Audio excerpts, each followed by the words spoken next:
Hi guys, welcome back to N J vlogs. ಹೇಗಿದ್ದೀರಾ? ಎಲ್ಲರೂ ಚೆನ್ನಾಗಿದ್ದೀರಾ ಅನ್ಕೊತೀನಿ. ಸೊ ಇವತ್ತು ಧನಿಯಾ ಪೌಡರ್ ಮಾಡೋಣ ಅಂತ ಹೇಳ್ಬಿಟ್ಟು ಧನಿಯಾ ಪೌಡರ್ಗೆ ಬೇಕಾಗಿರುವಂಥ ಇಂಗ್ರೀಡಿಯೆಂಟ್ಸ್ನೆಲ್ಲ ಈಗ ತೆಗೆದಿಟ್ಕೊಂಡಿದ್ದೀನಿ, ಒಂದೊಂದಾಗಿ ತೋರಿಸ್ತೀನಿ. ಸೊ ಕರಿಬೇವು ಮತ್ತು ಧನಿಯಾನ ಸ್ವಲ್ಪ ಬಿಸಿಲಲ್ಲಿ ಒಣಗಾಕಿದ್ದೀನಿ. ಈಗ ಬೇಸಿಗೆ ಆಗಿರೋದ್ರಿಂದ ಬೇಸಿಗೆಯಲ್ಲೇ ಮಾಡಿಟ್ಕೊಂಡ್ರೆ ತುಂಬ ಒಳ್ಳೆಯದು, ಯಾಕಂದರೆ ಮಾಯಿಶ್ಚರೇ ಇಲ್ಲ ಆಗಲ್ಲ ಒಳಗಡೆ. ಮೀನ್ಸ್ ನಾವು ಚೆನ್ನಾಗಿ ಬಿಸಿಲಿರೋದ್ರಿಂದ ಮೀಲ್ ಮಾಡಿಸ್ಬಿಟ್ಟು ನೀಟಾಗಿ ಜಲ್ಡಿ ಹಿಡಿದ್ಬಿಟ್ಟು ಒಂದು ಕವರಲ್ಲಿ ಹಾಕಿ ಕಟ್ಟಿ ಒಂದು ಬಾಕ್ಸಲ್ಲಿ ಇಟ್ಕೋಬೋದು. ಸೊ ರೇನಿ ಸೀಸನು, ವಿಂಟರ್ ಸೀಸನಲ್ಲಾದರೆ ಮಾಯಿಶ್ಚರ್ ಎಲ್ಲ ಇರುತ್ತಲ್ಲ, ಸ್ವಲ್ಪ ಬೇಗ ಹಾಳಾಗೋ ಚಾನ್ಸಸ್ ಇರುತ್ತೆ. ಸೊ ಬೆಟರ್ ನೀವಂದರೆ ಈ ಟೈಮ್ ಅಂದರೆ ಏನು ಸಮ್ಮರ್ ಟೈಮಲ್ಲೇ ಧನಿಯಾ ಪೌಡರ್ ಅಥವಾ ಚಿಲ್ಲಿ ಪೌಡ್ರದ್ದು ಎಲ್ಲ ಮಾಡ್ಕೋತಿರಲ್ಲ ಪೌಡರ್. ಸೊ ಬೆಸ್ಟ್ ಸೀಸನ್ ಅಂದರೆ ಇದೇನೇ. ಸೊ ಇಂಗ್ರೀಡಿಯೆಂಟ್ಸ್ ಏನೇನು ಅಂತ ಹೇಳ್ಬಿಟ್ಟು ತೋರಿಸ್ತೀನಿ ಬನ್ನಿ ಗೈಸ್. ಆ್ಯಕ್ಚುಲಿ ಇದು ಎಲ್ಲ ಒಂದು ಗ್ರಾಮ್ಸ್ ಮೇಲೆ ತೊಗೋಬೇಕು, ನಾನು ಅಂದಾಜಲ್ಲಿ ತೋರಿಸ್ತಾ ಇದ್ದೀನಿ, ಬಟ್ ನಾನು ಆಮೇಲೆ ನಾನು ಮೆಜರ್ ಮಾಡಿಬಿಟ್ಟೆ ನಾನು ಹಾಕ್ಕೊಳ್ಳೋದು. ಸೊ ಫಸ್ಟ್ ಇಂಗ್ರೀಡಿಯೆಂಟ್ ಬಂದುಬಿಟ್ಟು ಕಡಲೆಬೇಳೆ, ಹೆಸರುಬೇಳೆ, ತೊಗರಿಬೇಳೆ, ಮತ್ತು ಆಮೇಲಿಂದ ಉದ್ದಿನಬೇಳೆ, ಸ್ವಲ್ಪ ಏಲಕ್ಕಿ ಬೇಕು, ಮತ್ತು ಗಸಗಸೆ, ಇಂಗು, ಅರಿಶಿಣದ ಬೋಟು, ಮತ್ತು ಹೆಸರುಬೇಳೆ ನಾನು ಆಗಲೇ ತೋರಿಸಿದ್ನಲ್ಲ, ಮತ್ತು ಇದು ಮೆಣಸು, ಅಕ್ಕಿ, ಮತ್ತು ಚಕ್ಕೆ, ಲವಂಗ, ಕಡಲೆ, ಜೀರಿಗೆ, ಸಾಸಿವೆ ಮತ್ತು ಮೆಂತ್ಯ, ಮತ್ತು ಕರಿಬೇವು, ಮತ್ತು ನಾನು ಧನಿಯಾನ ಒಣಗಿಟ್ಟಿದ್ದೀನಿ. ಸೊ ಅದೆಲ್ಲ ಫಸ್ಟ್ ಇವನ್ನೆಲ್ಲ ರೋಸ್ಟ್ ಮಾಡಿಬಿಟ್ಟು ಒಂದು ಬಾಣಲಿಲಿ ಹಾಕ್ಕೊಂಡು ಅದಾದಮೇಲೆ ಲಾಸ್ಟಲ್ಲಿ ಅದನ್ನು ರೋಸ್ಟ್ ಮಾಡಿ ಇದಕ್ಕೆ ಮಿಕ್ಸ್ ಮಾಡ್ತೀನಿ. ಸ್ಟಾರ್ಟ್ ಮಾಡೋಣ ಬನ್ನಿ. ಸೊ ಗೈಸ್, ನಾನು ಸ್ಟವ್ನ ಆನ್ ಮಾಡ್ಕೊಂಡಿದ್ದೀನಿ. ಸೊ ಇದು ಒಂದೊಂದೇ ಇಂಗ್ರೀಡಿಯೆಂಟ್ಸ್ನ ಅಂದರೆ ಬ್ರೌನ್ ಬರೋ ತನಕ ಹುರ್ಕೋಬೇಕು. ಸೊ ಫಸ್ಟಿಗೆ ನಾನು ತೊಗರಿಬೇಳೆ ಹಾಕ್ತಾಯಿದ್ದೀನಿ. ಇದನ್ನು ಒಂದು 100 ಗ್ರಾಮ್ ತೊಗರಿಬೇಳೆ ಹಾಕಬೇಕು. ಇದು ಚೆನ್ನಾಗಿ ಬ್ರೌನ್ ಬರೋ ಥರ ಹುರ್ಕೋಬೇಕು.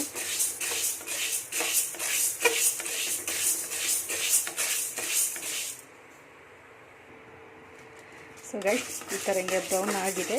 ಸೊ ಇದು ಬ್ರೌನ್ ಆದಾಗ ನೀವು ತೆಗೆದ್ಬಿಟ್ಟು ಬೇರೆ ಇನ್ನೊಂದು ಬಾಣಲಿಗೆ ಟ್ರಾನ್ಸ್ಫರ್ ಮಾಡಿಬಿಟ್ಟು ಮತ್ತೆ ನೆಕ್ಸ್ಟ್ ಯಾವುದು ಉರಿತಿರಲ್ಲ ಸೊ ಅದನ್ನು ಹಾಕ್ಕೊಳ್ಳಿ. ಸೊ ಗೈಸ್, ತೊಗರಿಬೇಳೆ ಆಗಿದೆ ಹುರಿದಿದ್ದು. ಸೊ ಇವಾಗ ನಾನು ಕಡಲೆಬೇಳೆ ಆ್ಯಡ್ ಮಾಡ್ತಾಯಿದ್ದೀನಿ. ಸೊ ಇದು ಕೂಡ 100 ಗ್ರಾಮ್. ಏನಂದರೆ ಅದು ಫುಲ್ ನಾವು ಬಿಸಿ ಮಾಡ್ತೀವಲ್ಲ ಗೈಸ್, ಅದು ಸ್ಮೆಲ್ ಅರೋಮಾ ಬರೋಕ್ಕೆ ಸ್ಟಾರ್ಟ್ ಆಗುತ್ತೆ. ಸೊ ಅರೋಮಾ ಬರೋಕ್ಕೆ ಸ್ಟಾರ್ಟ್ ಆಗಿ ಬ್ರೌನಿಶ್ ಆಯ್ತಂದರೆ ತುಂಬ ಚೆನ್ನಾಗಿ ಆಗಿದೆ ಅದು ಅಂತ ಹೇಳ್ಬಿಟ್ಟು ಸೊ ಅವಾಗ ಅದನ್ನು ನೀವು ಬೇರೆ ಇದಕ್ಕೆ ಟ್ರಾನ್ಸ್ಫರ್ ಮಾಡಿ, ಯಾಕಂದರೆ ಹಾರ್ಕೊಂಬಿಟ್ಟು. ಸೊ ಅದಕ್ಕೆ ನಾನಿಲ್ಲಿ ಎಲ್ಲದನ್ನು ಇನ್ನೊಂದು ಸಪ್ರೇಟ್ ಬಾಣಲೆ ಇಟ್ಬಿಟ್ಟು ಅದಕ್ಕೆ ಈ ಥರ ಹಿಂಗೆ ಹಾರ ಹಾಕ್ತಾಯಿದ್ದೀನಿ. ಯಾಕಂದರೆ ಬಿಸಿ ಇರುತ್ತಲ್ಲ ತುಂಬ, ಆಮೇಲೆ ಒಂಥರ ಸೀದಂಗೆ ಆಗೋಗ್ಬಿಡುತ್ತೆ. ಸೊ ಅದಕ್ಕೆ ಇದನ್ನು ಕೂಡ ಅದೇ ಥರ ಮಾಡ್ತಾಯಿದ್ದೀನಿ. ಸೊ ಕಡಲೆಬೇಳೆನೂ ಅಷ್ಟೇ ಬ್ರೌನ್ ಆಗಿದೆ. ಸೊ ಸ್ಮೆಲ್ ಕೂಡ ಬರ್ತಾಯಿದೆ. ಸೊ ಇವಾಗ ಇದನ್ನು ಪಕ್ಕದಲ್ಲಿ ಇಟ್ಕೊಂಡಿದ್ದೀನಲ್ಲ ಈ ಬಾಣಲಿಗೆ ಟ್ರಾನ್ಸ್ಫರ್ ಮಾಡೋಣ.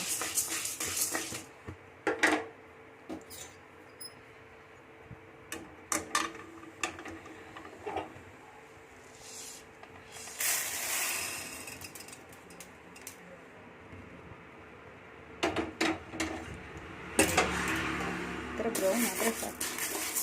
ಸೊ ಇದು ಕೂಡ ಹಾಕ್ಕೊಳ್ಳಿ. ಸೊ ನೆಕ್ಸ್ಟ್ ಇವಾಗ ಉದ್ದಿನಬೇಳೆ ಹಾಕ್ತಾಯಿದ್ದೀನಿ. ಸೊ ಇದನ್ನು ಕೂಡ ಅಷ್ಟೇ ಬ್ರೌನ್ ಆಗೋವರೆಗೂ ಹುರಿಬೇಕು.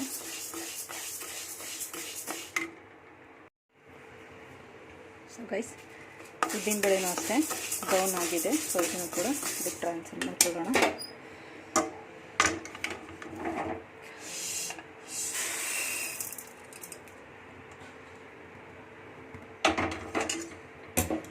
ಮತ್ತು ನಾನು 100 ಗ್ರಾಮ್ ಅಷ್ಟು ಹೆಸರುಬೇಳೆ ಹಾಕ್ತಾಯಿದ್ದೀನಿ. ಸೊ ಇದು ಕೂಡ ಬ್ರೌನ್ ಆಗೋವರೆಗೂ ಫ್ರೈ ಮಾಡ್ಕೊಳ್ಳೋಣ. ಇವತ್ತು ನೋಡಿ ಅಕ್ಕಿನೂ ಕೂಡ ಅಷ್ಟೇ ಚೆನ್ನಾಗಿ ಬ್ರೌನಿಶ್ ಆಗಿದೆ. ಸೊ ಇದನ್ನು ಕೂಡ ಈ ಬಾಣಲಿಗೆ ಹಾಕೋಣ. ಸೊ ಒಂದೊಂದೇ ಇಂಗ್ರೀಡಿಯೆಂಟ್ಸ್ನ ಈ ಥರ ಹಿಂಗೆ ಬಿಸಿ ಮಾಡಿ ಹಾಕ್ಕೋಬೇಕು. ಸ್ಟವ್ ಬೇಯಿಸ್ಕಾಯಿ.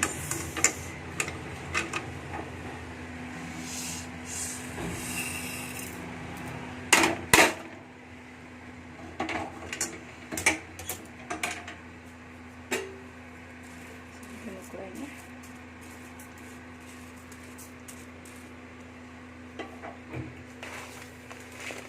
ಸೊ ಗೈಸ್, ಇದು ಆ್ಯಕ್ಚುಲಿ ಅರ್ಧ ಕೆ ಜಿ ಇದೆ ಜೀರಿಗೆ ಬಂದ್ಬಿಟ್ಟು. ಸೊ ಇದರಲ್ಲಿ ಅರ್ಧ ಅಷ್ಟೇ ಹಾಕ್ಕೊಳ್ಳೋಣ.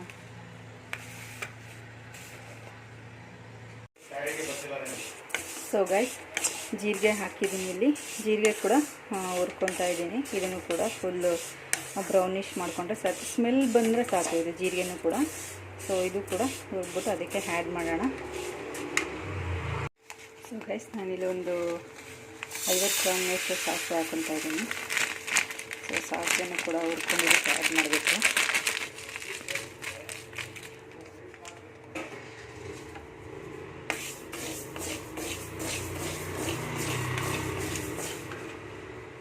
ಇದು ಚೆನ್ನಾಗಿ ಚಟಪಟ ಅಂತ ಸಿಡಿದ್ಮೇಲೆ ಇದಕ್ಕೆ ಆ್ಯಡ್ ಮಾಡ್ಕೊಳ್ಳೋಣ.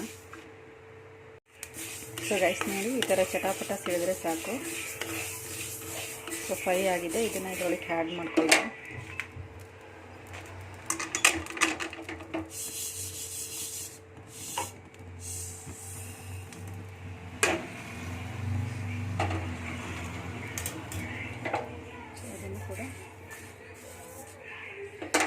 ಇಲ್ಲಿ ನಾನು ಒಂದು 50 ಗ್ರಾಮ್ನಷ್ಟು ಮೆಂತ್ಯ ಹಾಕ್ತಾ ಇದ್ದೀನಿ.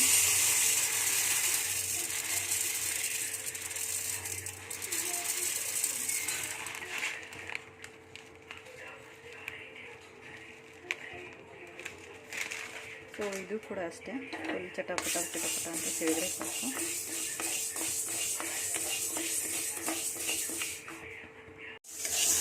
ರೈಸ್ ನೋಡಿ ಈ ಥರ ಬ್ರೌನಿಶ್ ಆಗಿದೆ. ಸೊ ಈ ಥರ ಬ್ರೌನ್ ಆಗೋ ತನಕ ಹುರ್ಕೊಂಡ್ಬಿಟ್ಟು ಆಮೇಲೆ ಇದನ್ನು ಆ್ಯಡ್ ಮಾಡ್ಕೊಳ್ಳೋಣ ಅದಕ್ಕೆ.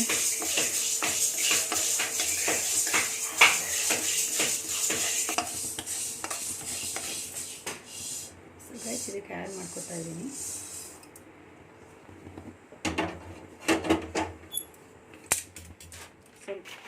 ಸೊ ಗೈಸ್, ಸ್ವಲ್ಪ ಕಡಲೆನೂ ಕೂಡ ಆ್ಯಡ್ ಮಾಡ್ತಾ ಇದ್ದೀನಿ. ಆ್ಯಕ್ಚುಲಿ ಸ್ವಲ್ಪ ಕಡಲೆದು ಕ್ವಾಂಟಿಟಿ ಕಮ್ಮಿ ಇದೆ. ಸ್ವಲ್ಪ ಹೆಸರು ಕಾಳನ್ನು ಕೂಡ ಆ್ಯಡ್ ಮಾಡೋಣ ಅಂತ ಹೇಳ್ಬಿಟ್ಟು.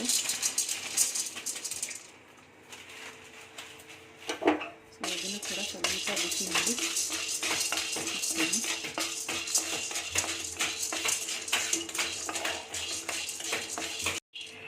ಬ್ರೌನಿಶ್ ಆಗಿದೆ. ಸೊ ಇದನ್ನು ಕೂಡ ಇದಕ್ಕೆ ಆ್ಯಡ್ ಮಾಡ್ತಾ ಇದ್ದೀನಿ. ಡಿಸ್ಟ್ರಾಕ್ಟ್ ಮಾಡೋದೇ ಕೆಲಸ ಒಂದು. ಸೊ ಗೈಸ್, ಸ್ವಲ್ಪ ಕಡಲೆ ಕಡಿಮೆ ಇರೋದ್ರಿಂದ ನಾನು ಒಂದೇ ಒಂದು ಸ್ವಲ್ಪ ಕಡಲೆಕಾಳು ಆ್ಯಡ್ ಮಾಡ್ತಾ ಇದ್ದೀನಿ. ಸೊ ಜಾಸ್ತಿ ಬೇಡ, ಸ್ವಲ್ಪ ಅಷ್ಟೇ ಆ್ಯಡ್ ಮಾಡ್ತಾ ಇದ್ದೀನಿ ಕಡಲೆಕಾಳು.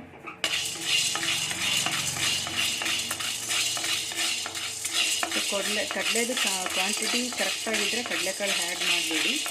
ಸ್ವಲ್ಪ ಕಡಿಮೆ ಇರೋದ್ರಿಂದ ನಾನು ಒಂದು ಇಡಿಯಷ್ಟು ಅಷ್ಟೇ ಹಾಕೊಂಡಿದ್ದೀನಿ. ಕಡಲೆಕಾಳು ಕೂಡ ಬ್ರೌನ್ ಆಗಿದೆ. ಸೊ ಇದನ್ನು ಕೂಡ ಇದಕ್ಕೆ ಆ್ಯಡ್ ಮಾಡ್ಕೊಳ್ಳೋಣ.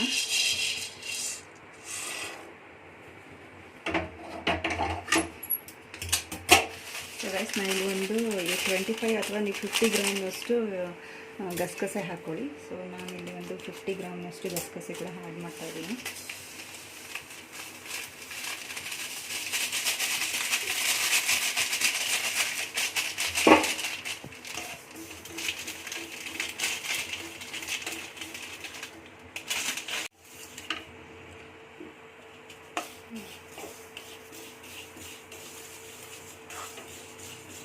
ಸೊ ಗಸಗಸೆ ಕೂಡ ಬ್ರೌನ್ ಆಗಿದೆ. ಸೊ ಇದನ್ನು ಕೂಡ ಇದಕ್ಕೆ ಆ್ಯಡ್ ಮಾಡ್ಕೊಳ್ಳೋಣ.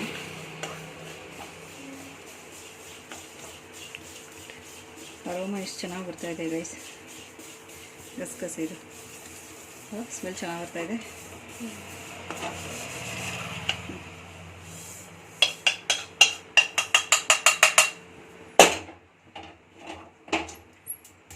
ಸೊ ಗೈಸ್, ನಾನು ಇಲ್ಲಿ ಒಂದು ಮೆಣಸನ್ನ ಒಂದು 50 ಗ್ರಾಮ್ ಅಥವಾ 25 ಗ್ರಾಮ್ನಷ್ಟು ಅಷ್ಟೇ ಆ್ಯಡ್ ಮಾಡ್ತಾ ಇದ್ದೀನಿ.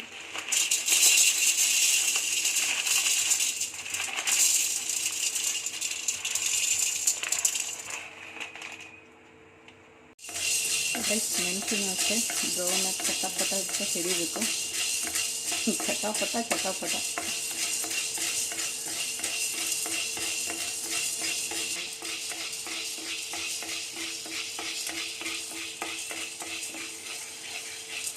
ಗೈಸ್, ಇದು ಬಿಸಿಯಾಗಿದೆ, ಆ್ಯಡ್ ಮಾಡ್ಕೊಳ್ಳೋಣ ಇದಕ್ಕೇನೆ.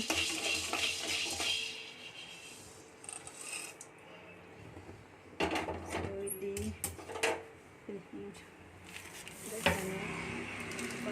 ಗ್ರಾಮ್ನಷ್ಟು ಅರಿಶಿಣದ ಬೋಟ್ನು ಕೂಡ ಕುಟ್ಟಿಟ್ಕೊಂಡಿದ್ದೀನಿ. ಸೊ ಅದನ್ನು ಕೂಡ ಸ್ವಲ್ಪ ಬಿಸಿ ಮಾಡಿ ಆ್ಯಡ್ ಮಾಡೋಣ.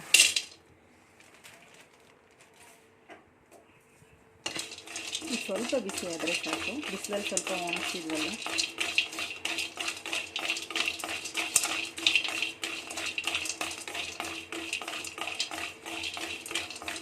ಸೊ ರೈಸ್ ಬಿಸಿಯಾಗಿದೆ. ಸೊ ಇದನ್ನು ಕೂಡ ಇದಕ್ಕೆ ಆ್ಯಡ್ ಮಾಡ್ತಾ ಇದ್ದೀನಿ. ನಾನು ಇಲ್ಲಿ ಒಂದೇ ಸರಿ ಚಕ್ಕೆ, ಲವಂಗ ಮತ್ತು ಏಲಕ್ಕಿನ ಹಾಕ್ತಾಯಿದ್ದೀನಿ. ಸೊ ಲವಂಗನೂ ಅಷ್ಟೇ ಒಂದು ಸ್ವಲ್ಪ ಹಾಕ್ಕೊಡಿ, ಯಾಕಂದರೆ ನಾವು ಸಾಂಬಾರು ಮಾಡ್ಬೇಕಾರೆಲ್ಲ ಚಕ್ಕೆ, ಲವಂಗ ಮತ್ತು ಏಲಕ್ಕಿ ಯೂಸ್ ಮಾಡ್ತಾನೆ ಇರ್ತೀವಿ. ಸೊ ಆವಾಗಲೂ ಹಾಕ್ತೀವಲ್ಲ, ಹಾಗಾಗಿ ಇವಾಗ ಸ್ವಲ್ಪ ಅಷ್ಟೇ ಹಾಕ್ಕೊಳ್ಳೋಣ. ಸೊ ಒಂದು 10 ಏಲಕ್ಕಿ ಹಾಕೊಳ್ಳೋಣ.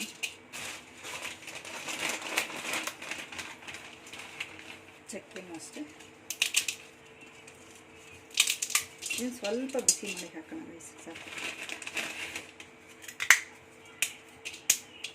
ಚಕ್ಕೆ, ಲವಂಗ, ಏಲಕ್ಕಿ ಒಂದೇ ಸರಿ ಹಾಕ್ಕೊಂಡಿದ್ದು ಫ್ರೈ ಮಾಡ್ತಾಯಿದ್ದೀನಿ. ಸ್ವಲ್ಪ ಬಿಸಿ ಆದರೆ ಸಾಕು, ಇದು ತುಂಬ ಜಾಸ್ತಿ ಬೇಯೋದು ಬೇಡ, ಸ್ವಲ್ಪ ಲೈಟಾಗಿ ಬಿಸಿ ಆದರೆ ಸಾಕು. ಸೊ ರೈಸ್ ಇದೆ ಬಿಸಿ ಆಗಿದೆ. ಸೊ ಇದನ್ನು ಕೂಡ ಆ್ಯಡ್ ಮಾಡೋಣ ಇದಕ್ಕೆ. ಸೊ ಕರಿಬೇವನ್ನ ತೊಳೆದ್ಬಿಟ್ಟು ಇಟ್ಕೊಂಡಿದ್ದೀನಿ. ಸೊ ಇದನ್ನು ಚೆನ್ನಾಗಿ ಸ್ವಲ್ಪ ಫ್ರೈ ಮಾಡೋಣ, ಯಾಕಂದರೆ ನೀರಿಗೆಲ್ಲ ಚೆನ್ನಾಗಿ ಅದನ್ನು ಫ್ರೈ ಮಾಡಿಬಿಟ್ಟು ಇದಕ್ಕೆ ಹಾಕೋಣ. ಕೆಲವರು ಒಣಗಿಸ್ಬಿಟ್ಟು ಬಿಸಿಲಲ್ಲಿ ಹಾಕ್ತಾರೆ ಸ್ವಲ್ಪ, ಯಾಕಂದರೆ ಕರಿಬೇವಲ್ಲೂ ಅಷ್ಟೇ ತುಂಬ ಧೂಳಿರುತ್ತೆ. ನಾವು ಒಣಗೆ ಹಾಕ್ಬಿಡ್ತೀವಿ ಒಂದೊಂದ್ಸರಿ. ಸೊ ತೊಳೆದ್ರೆ ಎಷ್ಟು ಡಸ್ಟ್ ಇತ್ತು ಅಂದರೆ, ಅದಕ್ಕೆ ನೀವು ಕೂಡ ತೊಳ್ಕೊಂಡೇ ಸ್ವಲ್ಪ ಡ್ರೈ ಮಾಡಿಬಿಟ್ಟೆ ಆ್ಯಡ್ ಮಾಡಿ. ಕರಿಬೇವನ್ನು ಕೂಡ ನೀವು ಆ್ಯಡ್ ಮಾಡೋದಾದರೆ, ಕರಿಬೇವು ಯಾರು ಹಾಕ್ತಿರಲ್ಲ ಸಾಂಬಾರಿಗೆ, ಯೂಶಲಿ ಆ್ಯಡ್ ಮಾಡೇ ಮಾಡ್ತಾರೆ ಕರಿಬೇವು. ಸೊ ಇದು ಸ್ವಲ್ಪ ಚೆನ್ನಾಗಿ ಫ್ರೈ ಆಗಲಿ. ಸೊ ಇನ್ನು ನಾನು ಲಾಸ್ಟಿಗೆ ಹಾಕ್ತೀನಿ, ಈಗಲೇ ಹಾಕೋದು ಬೇಡ. ಸೊ ಇದೆಲ್ಲ ಮಿಕ್ಸ್ ಮಾಡಿದಾದಮೇಲೆ ಫುಲ್ ಇನ್ನೂ ಧನಿಯಾ ಬೇರೆ ಸ್ವಲ್ಪ ಬಿಸಿ ಮಾಡಿ ಹಾಕಬೇಕು. ಸೊ ನೀವು ಬೇಕಿದ್ರೆ ಮಿಷಿನ್ಗೆ ಹಾಕ್ಸ್ಕೊಂಬರ್ತೀರಲ್ಲ, ಹಾಕ್ಸ್ಕೊಂಬಂದು ಜರಡಿ ಹಿಡಿತೀರಲ್ಲ, ಆ ಟೈಮಲ್ಲಿ ಬೇಕಂದ್ರೆ ಹಿಂಗೆ ಆ್ಯಡ್ ಮಾಡ್ಕೊಬೋದು. ಇಲ್ಲ ನೀವು ಮಿಷಿನ್ಗೆ ಹಾಕ್ಸೋ ಟೈಮಲ್ಲೇ ಆ್ಯಡ್ ಮಾಡ್ತೀನಿ ಅಂದರೆ ಆ್ಯಡ್ ಮಾಡ್ಕೊಬೋದು. ಆಪ್ಷನಲ್, ಅದು ನಿಮಗೆ ಡಿಪೆಂಡ್, ನಿಮಗೆ ಯಾವ ಟೈಪ್ ಬೇಕೋ ಆ ಟೈಪ್ ನೀವು ಮಾಡ್ಕೊಳ್ಳಿ. ಸೊ ನಾನು ಇದೆಲ್ಲ ಆದಮೇಲೆ ಆ್ಯಡ್ ಮಾಡ್ತೀನಿ.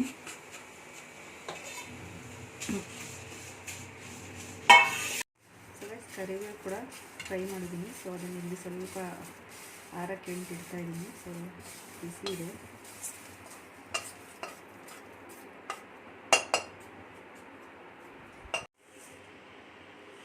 ಬಿಸಿಲಲ್ಲಿ ಒಣಗಿಟ್ಟಿದೆ, ಸ್ವಲ್ಪ ಅಷ್ಟೇ ಬಿಸಿ ಮಾಡಿಬಿಟ್ಟು ಆ್ಯಡ್ ಮಾಡ್ತೀನಿ. ಸೊ ಏನು ಜಾಸ್ತಿ ಇದು ಬಿಸಿ ಮಾಡೋ ಅವಶ್ಯಕತೆ ಇಲ್ಲ, ಸ್ವಲ್ಪ ಅಷ್ಟೇ ಲೈಟಾಗಿ ಬಿಸಿ ಮಾಡಿಬಿಟ್ಟು ಆ್ಯಡ್ ಮಾಡೋಣ ಅಂಥೇಳಿ. ಸೊ ಧನಿಯಾ ಕೂಡ ಆ್ಯಡ್ ಮಾಡ್ತಾಯಿದ್ದೀನಿ.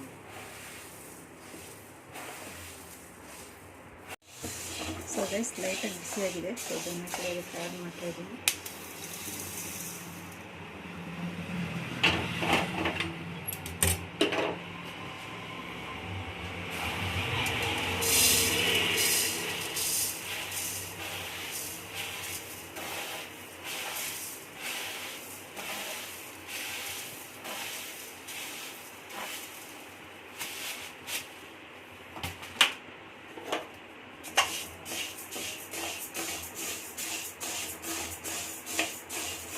ಸೊ ಅದು ಸ್ಮೆಲ್ ಬರೋಕ್ಕೆ ಶುರು ಆಗುತ್ತಲ್ಲ ರೈಸ್, ಅವಾಗ ನೀವು ಆಫ್ ಮಾಡಿಕೊಂಡ್ರೆ ಸಾಕು. ಯಾಕಂದರೆ ಸ್ವಲ್ಪ ಬಿಸಿ ಮಾಡಿ ಹಾಕಿದ್ರೆ ಸಾಕು, ತುಂಬ ಜಾಸ್ತಿ ಉರಿಯೋದು ಬೇಡ. ಸೊ ಇದು ಸ್ಮೆಲ್ ಬರೋಕ್ಕೆ ಶುರುವಾಗಿದೆ. ಸೊ ಇದನ್ನು ಇವಾಗ ಇದಕ್ಕೆ ಆ್ಯಡ್ ಮಾಡ್ತಾಯಿದ್ದೀನಿ.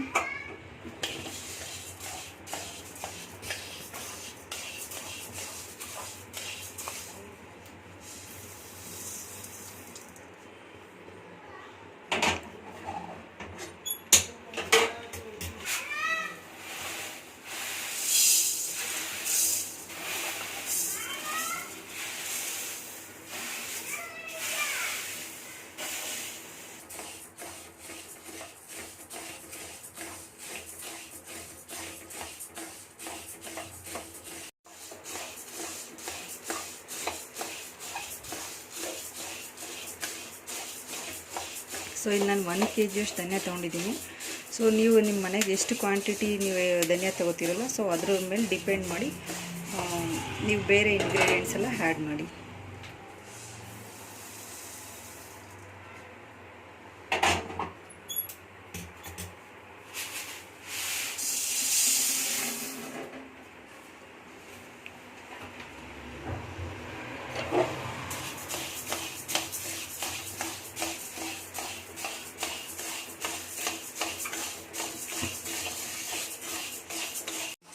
ಇದ್ದೀನಿ. ಸೊ ಇದರಲ್ಲಿ ಸ್ವಲ್ಪ ಕ್ವಾಂಟಿಟಿ ಜಾಸ್ತಿ ಆಗುತ್ತೆ. ಸೊ ಇನ್ನೊಂದು ಬಾಣಲಿ ಇದೆಯಲ್ಲ, ಸೊ ಅದರಲ್ಲೂ ಕೂಡ ಸ್ವಲ್ಪ ಆ್ಯಡ್ ಮಾಡಿ ಮಿಕ್ಸ್ ಮಾಡ್ತೀನಿ. ಅದು ಸ್ವಲ್ಪ ಬಿಸಿಯಾಗಿ ಅಷ್ಟೇ. ಸೊ ಅದಕ್ಕೆ ಆ್ಯಡ್ ಮಾಡಿ ಬಿಸಿಬಿಡ್ತೀನಿ. ಸೊ ಆಫ್ ಮಾಡ್ತೀನಿ ಅಷ್ಟು, ಯಾಕಂದರೆ ಬಾಣಲಿ ಬಿಸಿಲಿದೆಯಲ್ಲ, ಸೊ ಅಷ್ಟರಲ್ಲೇ ಅದು ಬಿಸಿ ಆಗುತ್ತೆ.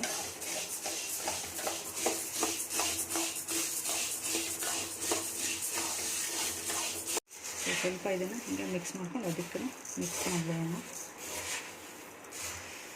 ಸೊ ಬಿಸಿ ಇದೆ, ಸ್ವಲ್ಪ ಆರ್ಕೊಂಡ್ಮೇಲೆ ನೀವು ಮಷೀನಿಗೆ ಬೇಕಾದ್ರೆ ಕಳಿಸ್ಬೋದು.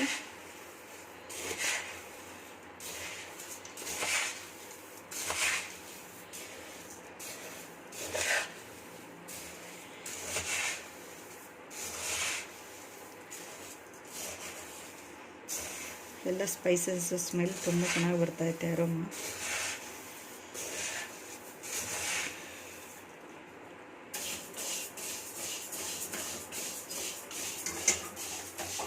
ಸೊ ಸಾಕಿದು ಬಿಸಿಯಾಗಿದೆ. ಸೊ ಇದನ್ನು ಸ್ವಲ್ಪ ಇದಕ್ಕೆ ಆ್ಯಡ್ ಮಾಡಿ, ಯಾಕಂದರೆ ಅದರಲ್ಲೇ ಮಿಕ್ಸ್ ಮಾಡೋಕ್ಕಾಗಲ್ಲ. ಸೊ ಸ್ವಲ್ಪ ಇದನ್ನು ಇದಕ್ಕೆ ಆ್ಯಡ್ ಮಾಡೋಣ.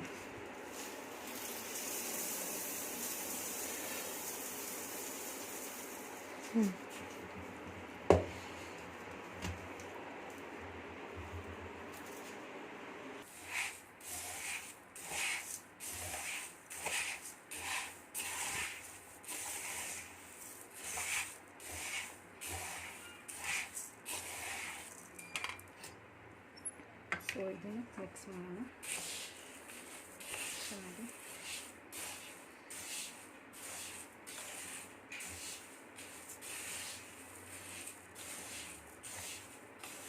ಸೊ ಕರಿಬೇವು ಮತ್ತು ಹಿಂಗೆ ಲಾಸ್ಟಿಗೆ ಆ್ಯಡ್ ಮಾಡೋಣ. ಇದು ಸ್ವಲ್ಪ ಎಲ್ಲ ಚೆನ್ನಾಗಿ ಹಾರಿಕೊಳ್ಳಿ, ತುಂಬ ಬಿಸಿ ಇದೆ.